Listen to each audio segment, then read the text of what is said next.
আমাদের মনের মধ্যেও ঠিক পরিবেশে যেরকম আবহাওয়ার পরিবর্তন হয়, এক্স্যাক্টলি সেটাই হয়।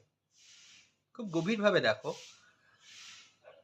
বাইরের পরিবেশ বর্ষাকালের সময় খুব সুন্দর, এখন যেমন স্নিগ্ধ একটা পরিবেশ, গরমের পরে বর্ষাকাল যখন আসে, গরমের মাঝেই যখন কালবৈশাখীর আসে, খুব ভালো লাগে, খুব সুদিং একটা, আমরা শান্তি পাই, হা হা হা, বৃষ্টি এসে জুড়ালো প্রাণ।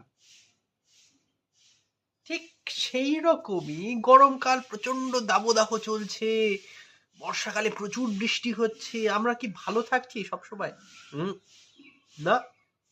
আমরা কি থাকছি, গরমকাল যখন আছে, ইস, হে ঠাকুর, হে ঈশ্বর, যদি এই সময় বর্ষা থাকতো, বৃষ্টি পড়তো, খুব ভালো হতো। আনস্যাটিসফাইড সব সময়।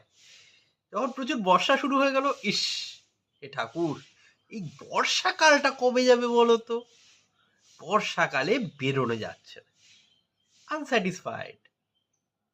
শীতকাল, চরম ঠান্ডা, উফ, এত ঠান্ডা তো পারি না। আবার গরমকালে বলতো, ইস, যদি ঠান্ডাটা আসতো কি ভালো হতো, আহা।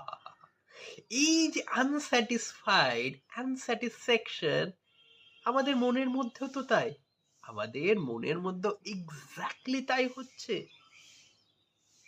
আনস্যাটিসফাইড থেকে মুক্তি, মুক্তি হচ্ছে আন্ডারস্ট্যান্ডিং। পরিবেশকে যখন আমরা আন্ডারস্ট্যান্ড করছি, আমাদের মনের ভেতরটাকেও তো আন্ডারস্ট্যান্ড করা দরকার। এক্স্যাক্টলি সেই জিনিসটাই হচ্ছে আমাদের মনে, মানসিকতায় সবসময়। এই বাইরের পরিবেশটাই আমাদের মনের ভেতরের পরিবেশ। এটাকেই বুঝলে এই দোনমনতাটা কেটে যায়।